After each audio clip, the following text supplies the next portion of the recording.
Olá, Record. meu nome é Fernando Veronês e é uma alegria muito grande estarmos juntos novamente para mais uma oportunidade de conversarmos e refletirmos sobre a doutrina dos Espíritos. Que Jesus, o nosso mestre e amigo de todas as horas, nos inspire em mais este encontro e que os esclarecimentos nos permitam avançar na nossa senda evolutiva. Que assim seja. Bem, estamos fazendo uma série de mini palestras com o objetivo de conhecermos e pensarmos um pouco mais sobre as leis morais. Como nós já vimos, as leis morais são um conjunto de 10 temas principais que Kardec, o codificador da doutrina dos espíritos, usou para nos trazer os ensinos dos espíritos sobre as mais variadas circunstâncias da vida. Uma vez que ainda precisamos de regras precisas, não deixando dúvidas de interpretação, para um dia cumprirmos o preceito geral que nos encerra todos os nossos deveres uns para com os outros.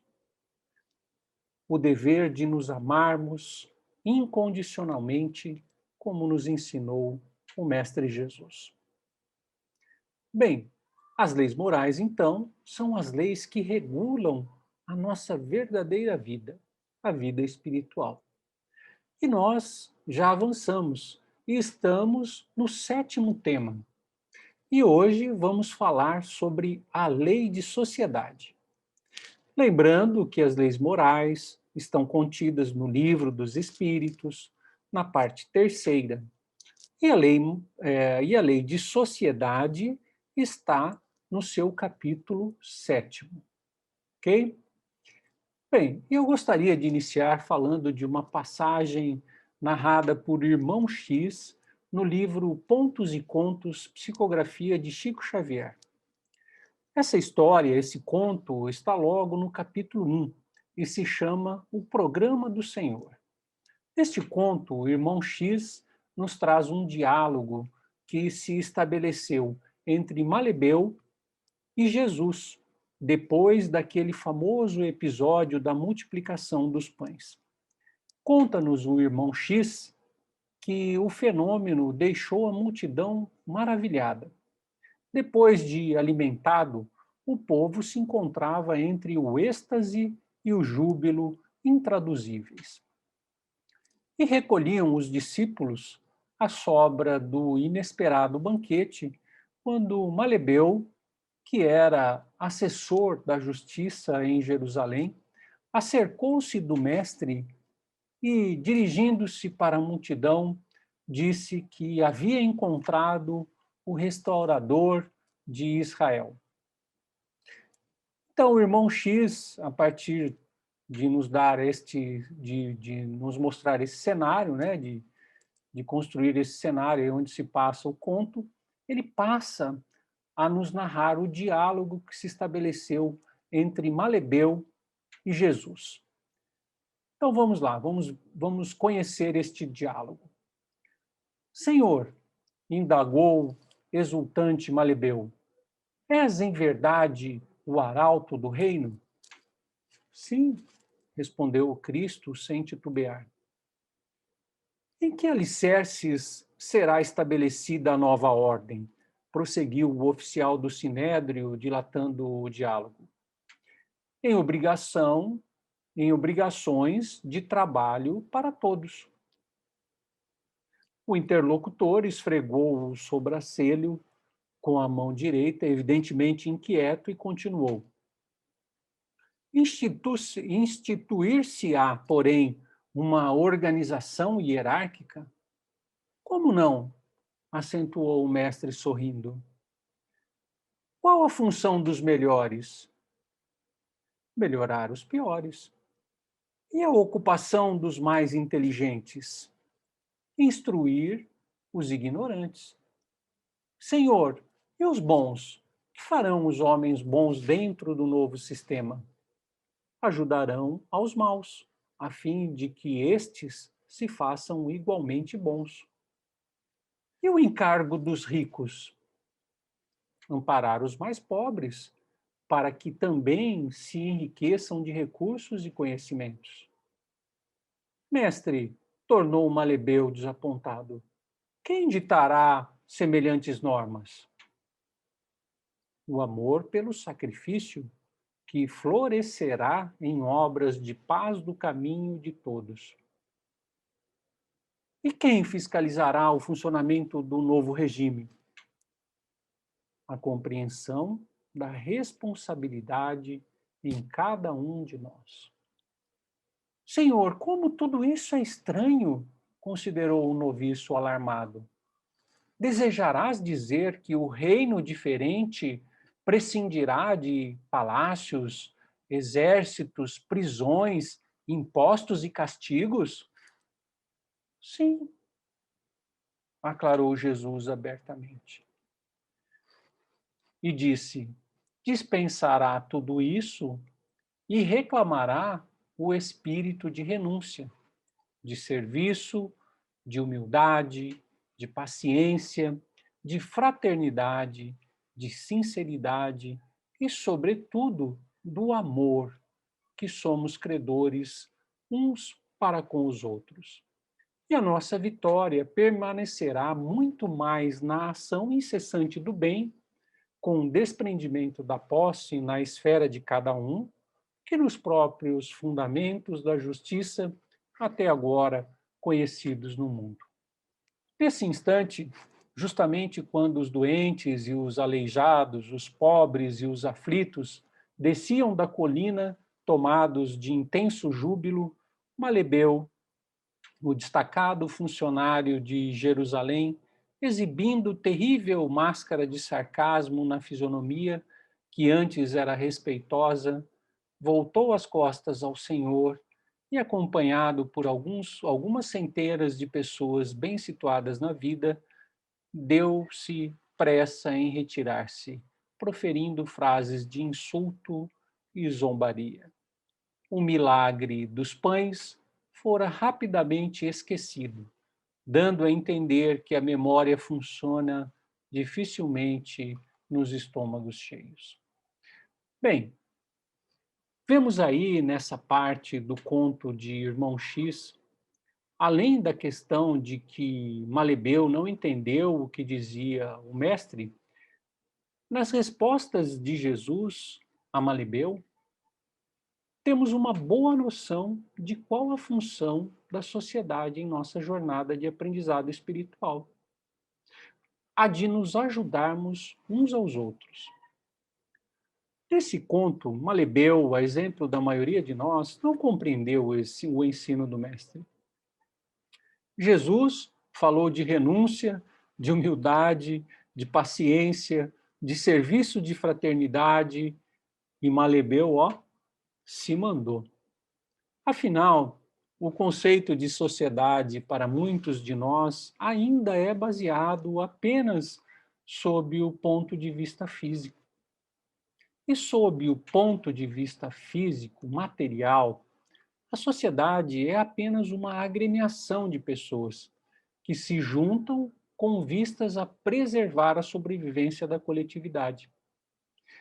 A palavra sociedade advém do termo em latim societas, que significa associação com outros.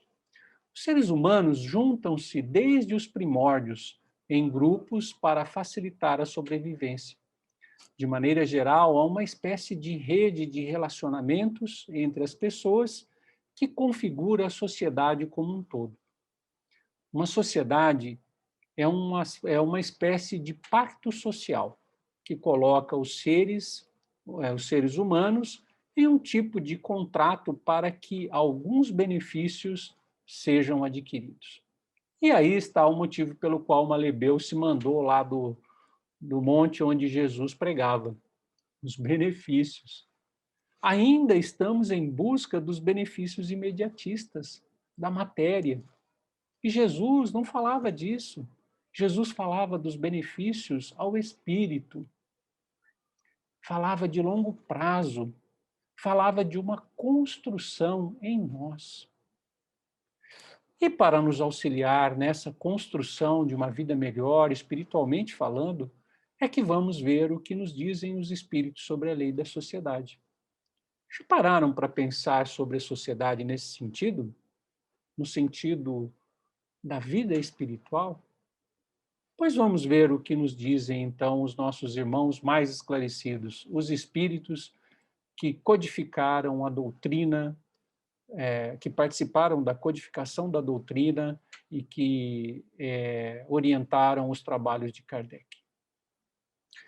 Na resposta à questão 766, os espíritos dizem que Deus fez o homem para viver em sociedade e que não lhe deu inutilmente a palavra e as outras faculdades necessárias à vida de relação. Na resposta seguinte, na 767, eles nos dizem que todos na sociedade devem concorrer para o progresso, auxiliando-se mutuamente. Então, já começa com esse alerta. E se quisermos olhar para o lado científico, né, podemos observar que essa resposta também está em sintonia com os conceitos atuais.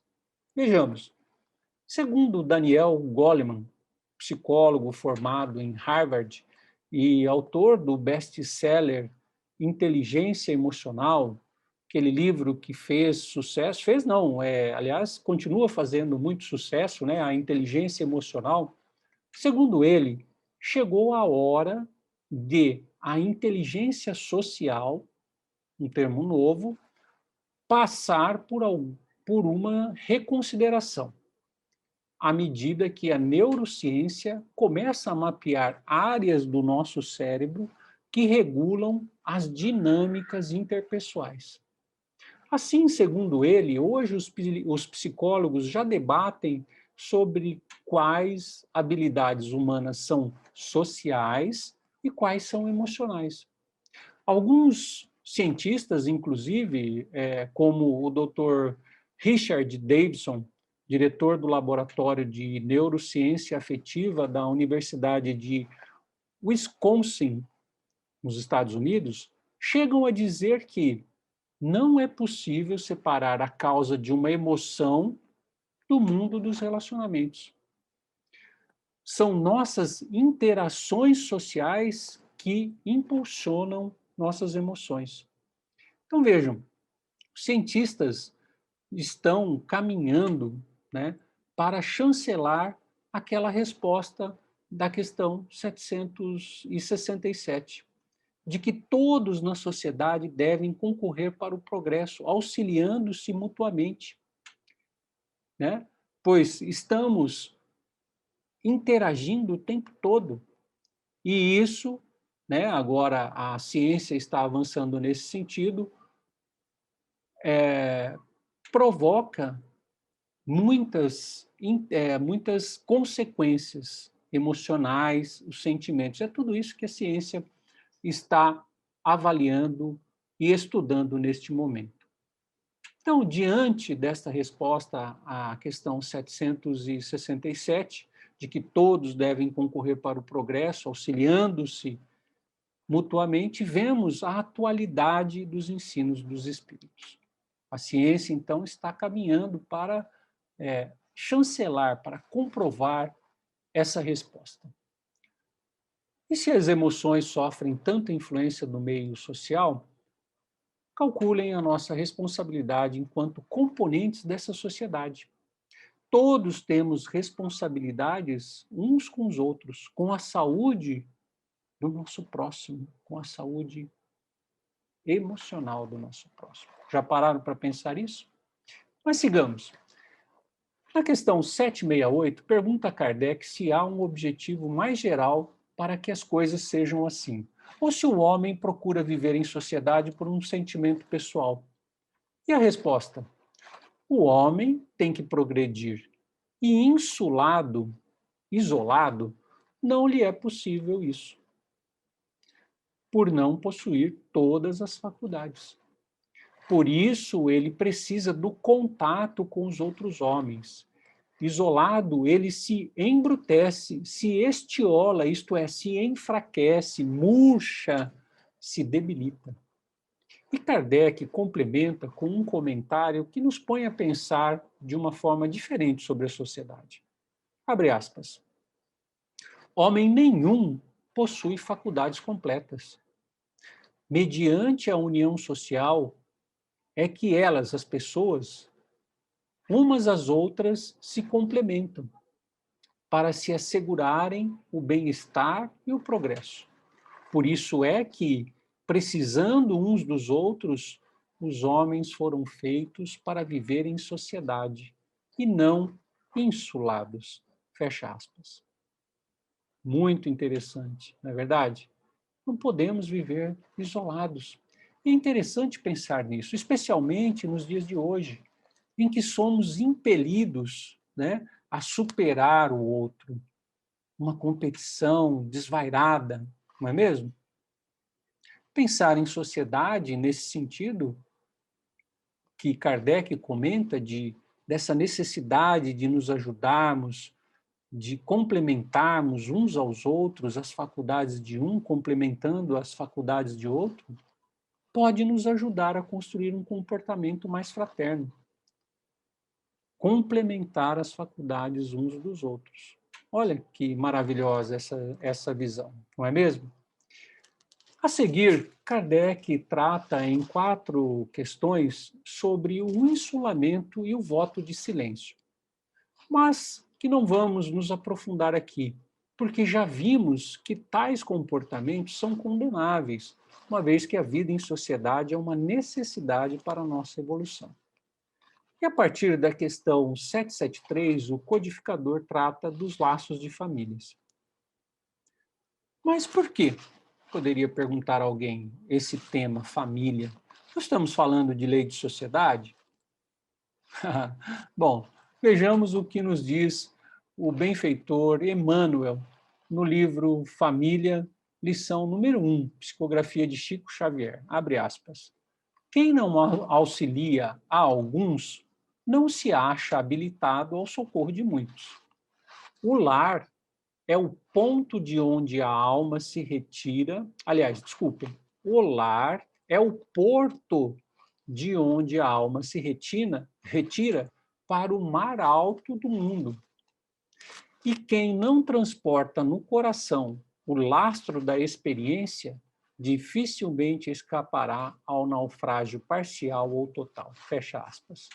Então, a família é o ensaio para a nossa atuação na sociedade. Pergunta 773. Por que é que entre os animais, os pais e os filhos deixam de reconhecer-se desde que estes não mais precisam de cuidados? Pergunta Kardec. E a resposta dos espíritos?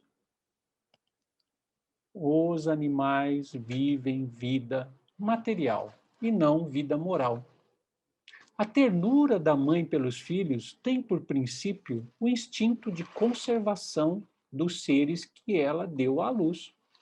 Logo que esses seres podem cuidar de si mesmos, está ela com a sua tarefa concluída.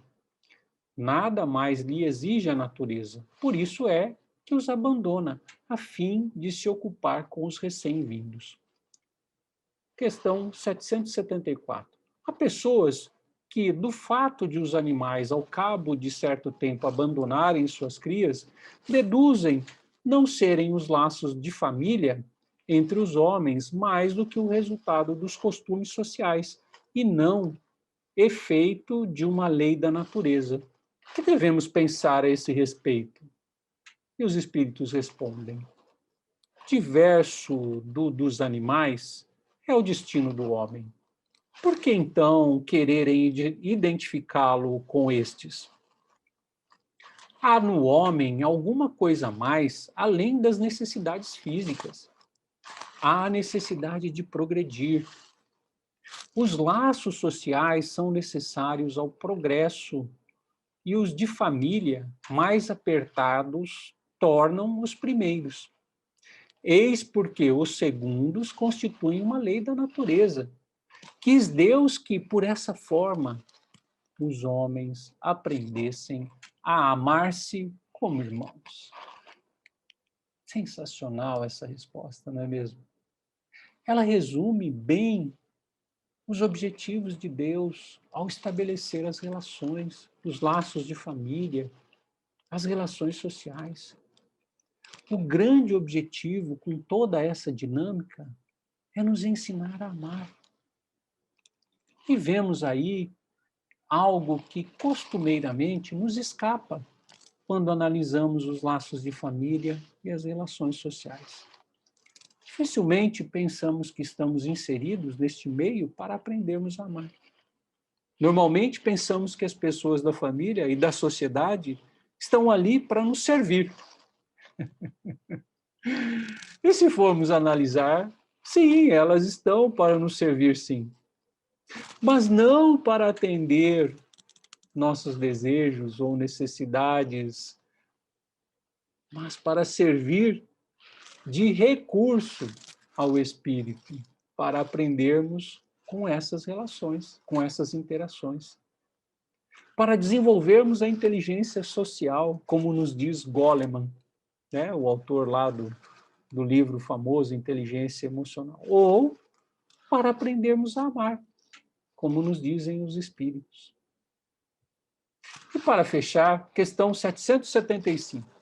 Qual seria para a sociedade o resultado do relaxamento dos laços de família?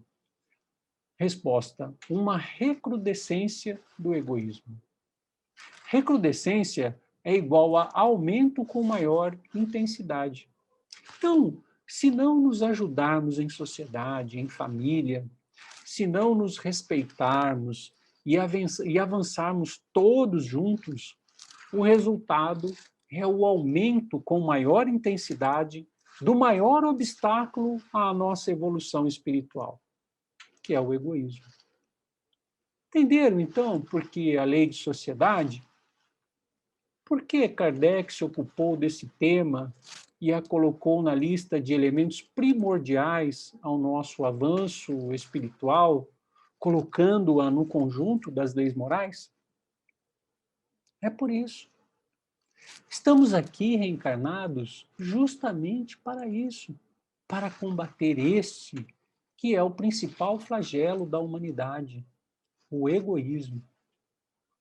Para aprendermos a ser mais fraternos, para aprendermos a nos respeitarmos. E quando avançarmos moralmente, aprendermos a nos amarmos incondicionalmente, como nos ensinou o Mestre Jesus. As nossas relações são os instrumentos, os recursos disponibilizados por Deus para nos permitir chegarmos lá. A sociedade não é uma arena para nos degladiarmos, muito menos um palco para nos exibirmos ou para humilharmos os mais necessitados com a nossa vaidade. Ela é, sim, o grande cenário ao qual nos ligamos para nos ajudarmos mutuamente a avançar como espíritos. E como espíritos imortais, as únicas conquistas que levaremos para as paragens mais sutis que habitaremos depois da nossa experiência aqui são as conquistas morais, as virtudes que construirmos em nós. Então, que a lei que a lei de sociedade seja observada por todos nós. Que possamos, a partir desse conhecimento, incluir nos nossos planos das nossas construções a edificação moral, nos ajudando mutuamente. Deixemos de olhar somente para as construções materiais que o nosso modo de vida atual nos impulsiona. Bem, chegamos ao final de mais um encontro. Como sempre, espero que, com esses breves apontamentos, tenha conseguido aguçar em você a vontade de conhecer um pouco mais sobre a lei da sociedade. Se foi esse o seu caso, se você se interessou, vá até lá, no Livro dos Espíritos, terceira parte, capítulo 7, e leia, analise, reflita, faça o seu estudo sobre essa lei muitíssimo interessante e que é pouco comentada, a lei da sociedade. Nos vemos em breve para dar sequência ao nosso bate-papo sobre as leis morais. Que a boa nova trazida por Jesus, o nosso Mestre, continue sendo o nosso estímulo para avançarmos em entendimento e em evolução. Obrigado pela sua companhia, pela sua atenção, que Deus nos abençoe e até breve. Olá, meu boa noite, meu nome é Ângela, estou aqui hoje, mais uma vez, com muita alegria, me reunindo com vocês, entrando em comunhão com você, meus amigos, com vocês, meus amigos, meus irmãos que estão em casa, nos acompanhando neste momento ou que depois irão ouvir em um outro horário. Então, hoje nós vamos tratar na nossa conversa aqui sobre a força do pensamento.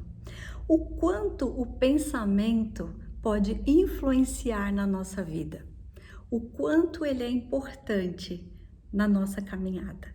Então, vamos falar sobre isso. E para abrir, vamos ver o que Allan Kardec diz. Ele nos diz o seguinte: pensamento é força vital de nossas almas. Pensamento é força vital de nossas almas. Pensamento é força viva que exerce influência em nós. Em A Gênese, Kardec diz que, para os espíritos, lembrando que ele diz isso no capítulo 14, tá? Em A Gênese, para os espíritos, o pensamento e a vontade são como as mãos para os homens. Então, os espíritos, eles trabalham, eles criam, eles realizam pelo pensamento e pela vontade. Ernesto Bozano, autor do livro Pensamento e Vontade, o que ele diz sobre o pensamento? Ele diz que o pensamento são forças plásticas organizadoras da natureza, criadas pela mente do espírito. Então, o pensamento teria vida em profundidade. Através do pensamento, nós podemos influenciar várias atitudes da nossa existência. De novo, Aristóteles diz que você é o que pensa. Então, eu sou o que eu penso, segundo Aristóteles. Richard Simonetti, nos falava muito, para quem teve a oportunidade de ouvi-lo e até hoje tem pelas suas gravações e livros, ele falava muito sobre o dinamo-psiquismo, né? O dinamo-psiquismo, né? Nós emitimos energia, né? Com o exercício do pensamento, ele dizia.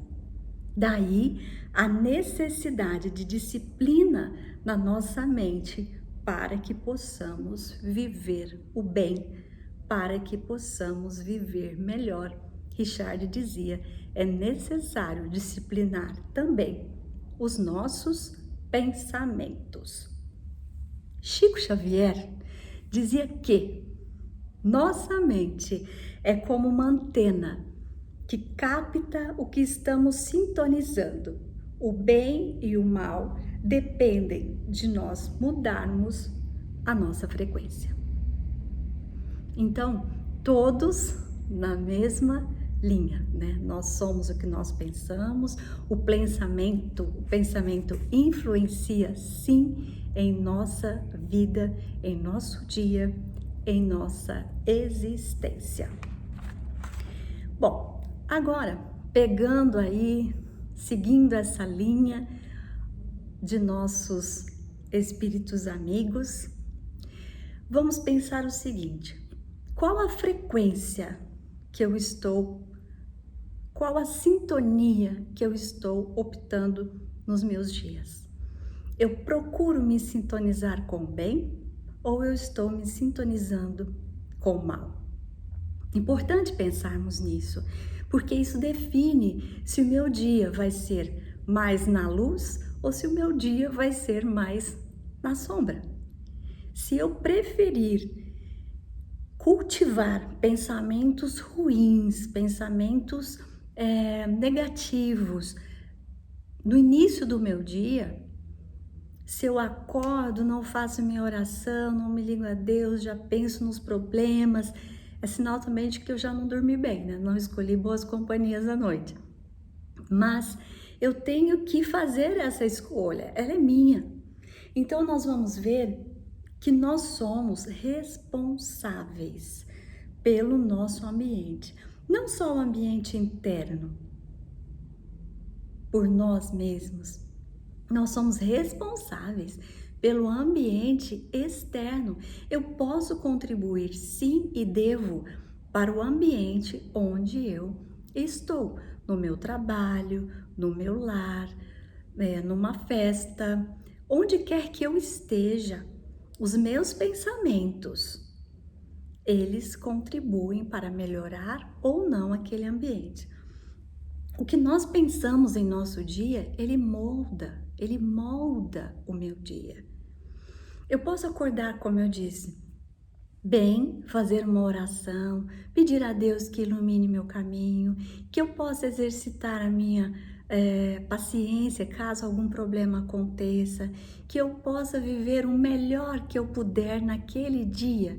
E tendo essa disposição para estar bem diante das coisas que vão acontecer naquele dia, eu já estou disponível para o bem. Pode ser que venham os testes, isso é inevitável no nosso dia a dia, que venham situações negativas, situações ruins, até para que eu mesma me teste, para que eu mesma veja se eu estou realmente com essa disponibilidade para o bem, se eu estou firme nesta minha decisão de viver o bem, de viver o melhor, de ao invés de pensar o mal, de enxergar o mal no outro, eu tentar, pelo menos tentar, enxergar o lado bom de cada situação, a boa parte de cada pessoa, a boa parte da situação que aconteceu hoje comigo, que aconteceu ontem.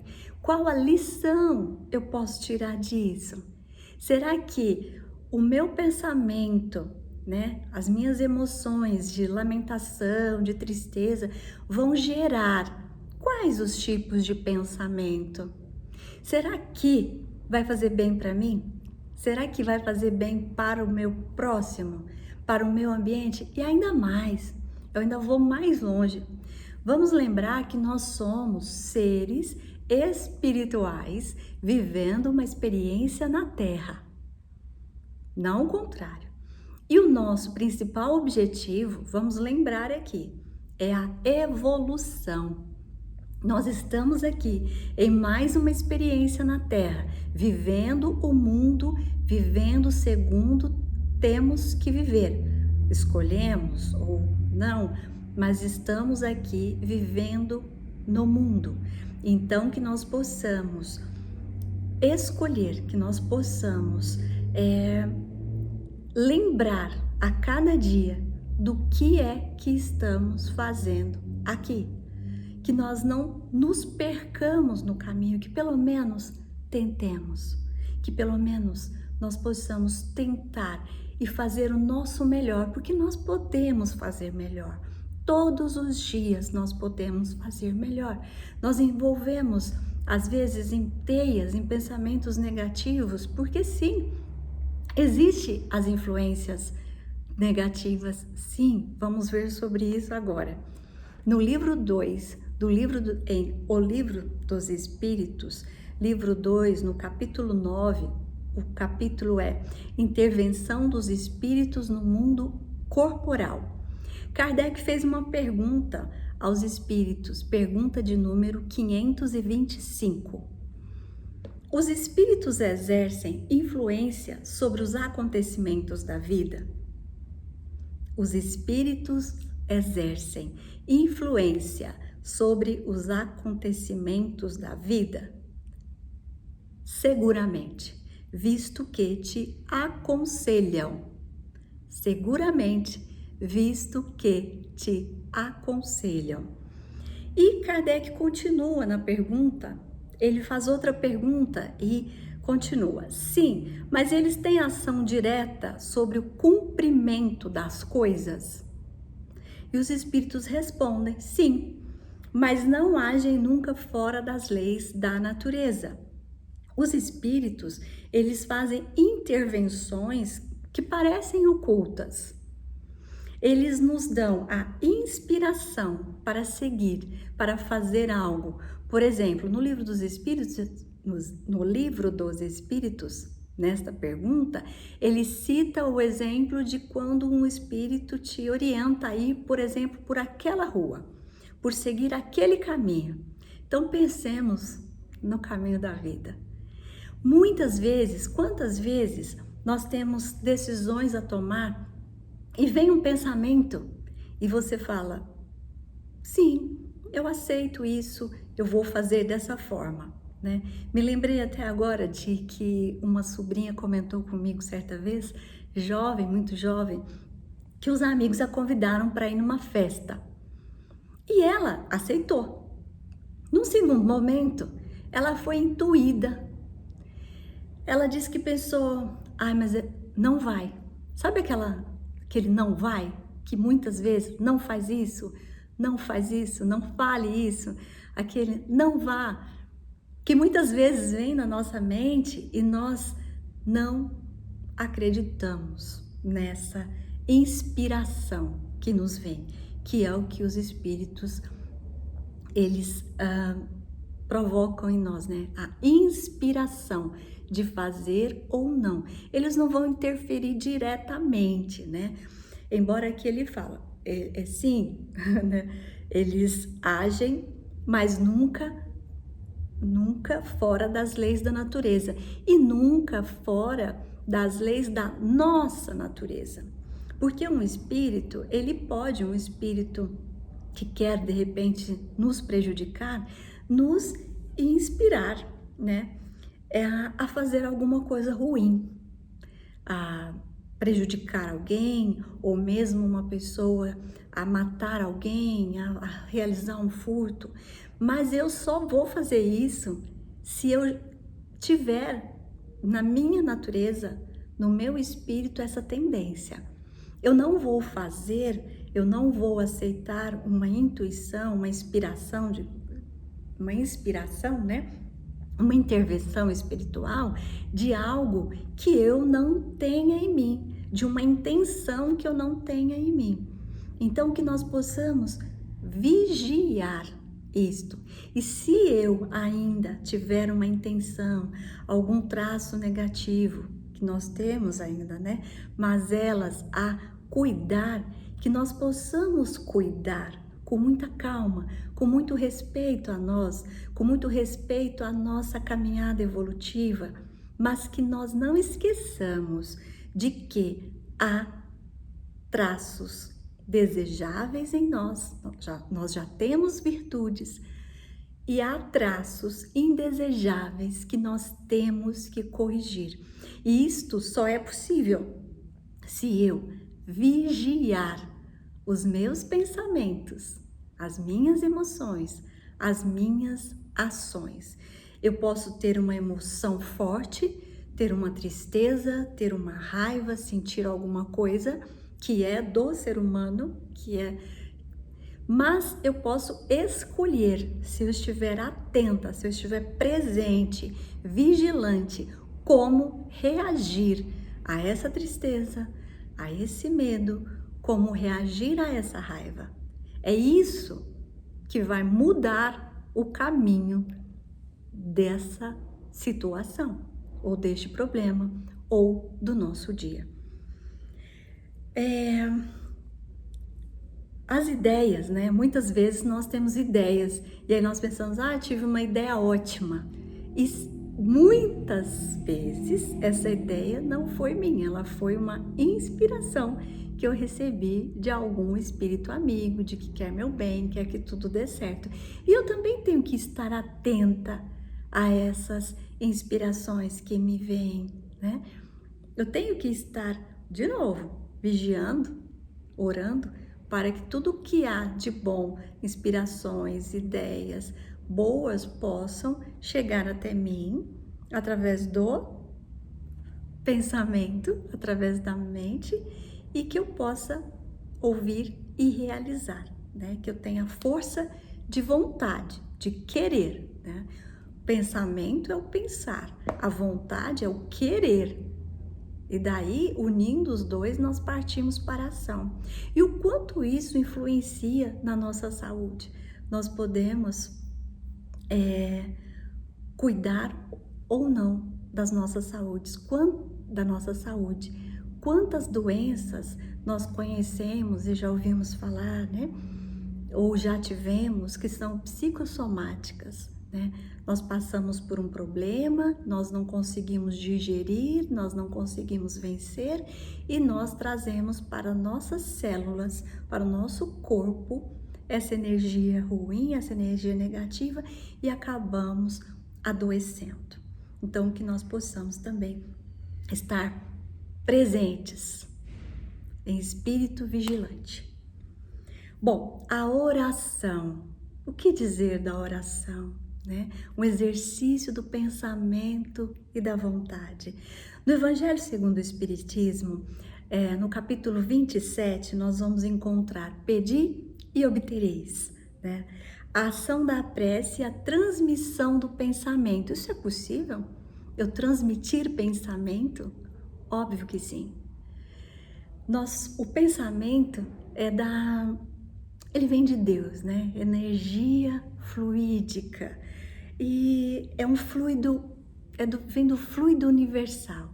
Então, o fluido universal mais a vontade gera o pensamento em benefício de alguém. É quando eu me ligo a um encarnado, a um desencarnado, rogando a Deus o seu benefício, rogando a Deus que essa pessoa, encarnada ou desencarnada, seja envolvido do amor de Jesus, que seja da melhor maneira possível e de acordo com o seu merecimento, ser ajudado em tal ou em tal situação. Então eu me ligo com o meu pensamento e rogo com a minha vontade, com o meu querer, o bem para alguém ou para uma situação, ou peço a luz para os meus próximos passos. Então, a oração, né? Eu oro, coloco em ação de acordo com a minha vontade, de acordo com a minha disponibilidade. E que essa oração, ela, como um canal de comunicação com os espíritos, com Deus, possa sair aqui do coração. É isso que nós temos que nos atentar, porque o coração é que tem que ditar, não da boca para fora. Bom, caminhando aqui para o final da nossa conversa, nós vamos pensar o seguinte: já perceberam ou já ouviram aquela frase, o pensamento grita? O pensamento grita. O pensamento, às vezes você está em silêncio, a voz você não está falando, mas a sua mente, o seu pensamento está trabalhando e muitas vezes ele está calmo e muitas vezes ele está ali como uma teia, envolvendo e provocando também em todo o ambiente uma mudança de condição, né? Já viu quando a gente vai entrar num lugar, quando vamos entrar num lugar, a gente fala, nossa, o ambiente aqui tá pesado, né? A gente sente uma sombra que a gente não está vendo, a gente sente. E o que será isso? Ou nós entramos em determinado lugar e pensamos, nossa, que ambiente gostoso, que leveza, né? O que pode ter causado esse ambiente ruim, de sombra ou de luz? E aí nós vamos lembrar do nosso lar. Quando o André Luiz pergunta ao seu amigo como, né, uma cidade espiritual na zona umbralina pode ter um ambiente tão bom, cores tão lindas, céu azul, claridade e aquela sensação de bem-estar toda, né? Então é dito a ele, aqui nós temos um acordo. É mais ou menos isso que ele diz. Somente o bem pensar, somente o bem praticar. Então, quando todos unidos, somente o bem pensa, somente o bem pratica, não há como dar errado. Então, a vibração daquele ambiente vai estar boa.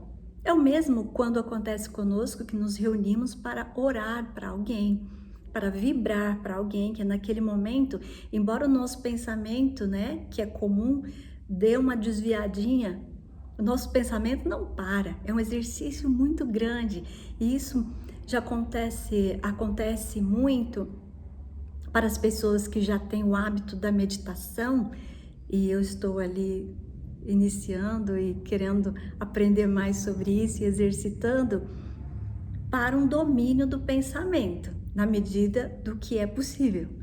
Então, quando a gente ora para alguém, quando a gente se compromete com o bem, nós mudamos a sintonia, nós mudamos a frequência daquele lugar, nós mudamos a vibração do ambiente, nós somos capazes disso. Basta que nós nos comprometamos com o bem. Nós temos uma tendência a observar o mal? Nós temos. Mas cabe a nós observar ou não. E se chegarmos a observar que lição daquela situação nós tiramos, qual a lição nós estamos tendo para a nossa vida dentro daquela situação do mal que você enxergou. Então nós temos que pensar que vigiar e orar a nós, não ao outro.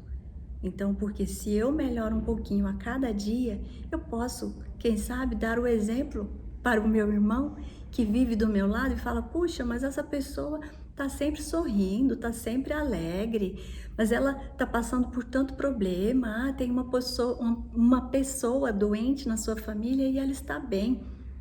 Pensemos, isso não demonstra fé? Em cada situação dessa, e um sorriso no momento de dor, não é acreditar que tudo passa e que Jesus e que Deus não nos abandona, que Jesus está no leme desse barco, por mais tormentas que às vezes tenha. Jesus está no leme. Pensemos nisso, porque isso vai nos ajudar a cultivar pensamentos positivos, de fé, de esperança no nosso dia a dia. Sabe, Chico Xavier também às vezes frequentava um bar para comer alguma coisa, para tomar um café da manhã e as pessoas julgavam, falavam, nossa, mas Chico Xavier num bar? Ok, mas o ambiente não depende. Ele não vai mudar porque ele entrou nesse ambiente. Não, o ambiente é que pode mudar porque ele entrou. Porque ele tem segurança de quem ele era e dos pensamentos que ele trazia com ele, das suas boas vibrações. Então é isso. Me lembro quando criança, adolescente, que em Minas Gerais as pessoas ainda sentam até hoje, sentavam nas suas portas no final de tarde e a vizinhança iria ali bater um papo. E uma vez chegando, eu me lembro que minha mãe disse assim, vamos parar com esse assunto porque a Ângela Cristina chegou. E eu me lembrei disso hoje, até que um pouquinho antes de falar com vocês, e não estou dizendo isso para me envaidecer, não, de forma nenhuma. O que eu pensei sobre isso foi, a reflexão que me trouxe, é que nós trazemos coisas em nós e também podemos vivenciar e cultivar durante toda a nossa vida. E que numa atitude onde talvez certa vez eu tenha feito algum pedido para minha mãe, não vamos falar mal da pessoa, e levantado um bem naquela pessoa, a sua boa parte, já criou aquela situação de que onde eu estivesse, pelo que estou contando aqui, que o assunto fosse mudado, ficasse um pouco melhor. Então, isso vem de nós, vem das nossas intenções, vem das nossas atitudes, de nossos exemplos, não do que somente nós falamos, vem da nossa vida diária, da nossa conduta. Então, que nós possamos prestar muita atenção nisso, dia a dia, tá bom? Diariamente, que nós possamos ter esse compromisso, não com o outro, mas conosco e com Deus, que deu mais uma oportunidade para que nós pudéssemos estar aqui no planeta Terra. Eu não me canso de lembrar que essa escola bendita, onde nós temos mais uma oportunidade de vir com um único objetivo de evolução, de evoluir o nosso espírito, vivendo no mundo, para o mundo, mas com pensamento em Deus nosso Pai, e que possamos, passo a passo, a caminho de Jesus, dentro das nossas limitações, um dia alcançarmos o que de fato nós buscamos. A verdadeira paz, a verdadeira luz, a verdadeira felicidade, cultivando a partir de hoje bons pensamentos. Sigamos o exemplo dos moradores de nosso lar. Somente o bem pensar, somente o bem praticar. Pensemos nisso. Muito obrigada por mais essa oportunidade.